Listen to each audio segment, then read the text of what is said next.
भाषा पे कमांड होनी बेहद जरूरी है। भाषा पर जब कमांड होती है ना, तो एक तो आंसर बहुत अच्छे लिखे जा सकते हैं। जिनकी भाषा पर कमांड अच्छी होती है उनको यदि पॉइंट कम भी आते हैं ना, तो भी नंबर अच्छे आते हैं। अब तो क्या, आपके तो चीजें बड़ी सिंपल सी आने लग गई जी। पहले जब सब्जेक्ट के पेपर हुआ करते थे तो कई बार कोई ऐसा क्वेश्चन आता कि समझ में नहीं आता लिखना क्या है। तो हमारे एक सीनियर थे, वो उस समय टॉप 10 में थे, तो वो हमेशा बताते थे कि कई बार जब आपको आंसर नहीं आ रहा कि भाई 10 पॉइंट है सांप्रदायिकता के कारण के, अपने को तो दिमाग में 5 ही आ ही नहीं रहे। भाषा इतनी शानदार तरीके से घुमा घुमा के लिखते हैं कि लास्ट तक अगले भी ये नहीं पता चलता कारण कम लिख दिए। वो लास्ट तक लाहा लोट रहता है कि अरे यार क्या लिख गया बंदा। तो उनके पॉलिटिकल साइंस के एक पेपर में 200 में से नंबर है 162। तो हम उनसे पूछते भाई कैसे, तो वो पूरा भाषा। तो मैंने कभी पहले भी एग्जाम्पल दिया होगा, तो कहते IR वाला जो पेपर था उसमें भारत पाकिस्तान के संबंधों पर लिखना है, तो आप क्या लिखते हो? तो हम सारे लिख के दिखाते हुए भारत पाकिस्तान के संबंधों पर क्या लिखेंगे, तो हम लिखेंगे कि भारत और पाकिस्तान के संबंध आजादी के बाद से अच्छे नहीं रहे। हालांकि भारत द्वारा शांति के प्रयास किए जाते हैं, लेकिन पाकिस्तान अक्सर छुरा घोंपने का प्रयास करता है, या पीठ में छुरा घोंप देता है, या वो अपनी चालों से बाज नहीं आता है, अपनी हरकतों से बाज नहीं आता है। अक्सर उसके द्वारा नापाक, उसका नाम पाक है लेकिन वो नापाक हरकतें करता रहता है, ऐसा कुछ भी लिखते हैं। और भारत को अब पाकिस्तान के साथ तब तक कोई संबंध स्थापित नहीं करने चाहिए जब तक पाकिस्तान द्वारा शांति स्थापना के प्रयास नहीं किए जाए।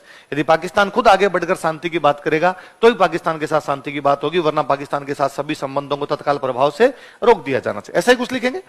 भाव अलग हो सकते हैं, थोड़े से भाव यही रहेंगे, शब्द अलग हो सकते हैं। आपने कुछ अलग लिख दिया, मैंने अलग लिख दिया, तो वो कहते हैं कि हाँ यार लिखना तो यही चाहिए। पर मैंने जब आंसर लिखा था तो मैंने उसके अंदर ये लिखा था कि क्या ये जरूरी है कि हर बार अमन की बोली दिल्ली बोले? बोलो देखे, जरूरी है कि हर बार अमन की बोली?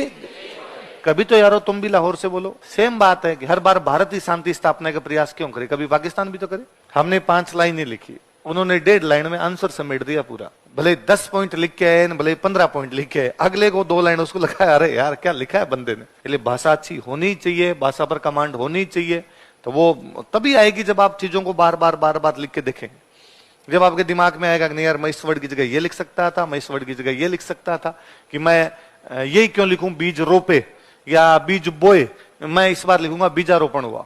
2 अलग वर्ड है, बीज रोपे, बीज बोए, बीजारोपण एक है। और इंग्लिश वाले तो, और आपके तो शब्द इतने ज्यादा होने चाहिए, इतने अच्छे इंग्लिश में शब्द होते हैं कि खूब सारे अलग अलग चीजें आए। भाई मैं सिंपल इसलिए लिखवाता हूं कि हिंदी सिंपल लिखवाई तो ये इधर सिंपल लिखवा दूं। मेरा खूब बार मन करता है कि मैं बहुत अच्छे शब्दों के अंदर लिखूं, पर फिर मेरे सामने 2 दिक्कत होगी। पहले मुझे वो सब समझाने पड़ेंगे, पहले मैं सिखाऊंगा दंश क्या है, फिर लिखवाऊंगा। तो मैं हिंदी पढ़ाऊंगा, हिस्ट्री पढ़ाऊं, तो इससे अच्छा मैं सोचता हूं यार मैं थोड़ा सिंपल शब्दों में लिखवा दूं, बच्चे अपने हिसाब से क्रिएटिविटी लेके आएंगे। पर तुम लाते ही नहीं, तुम वापस उन्हीं शब्दों को रिपीट करते हो।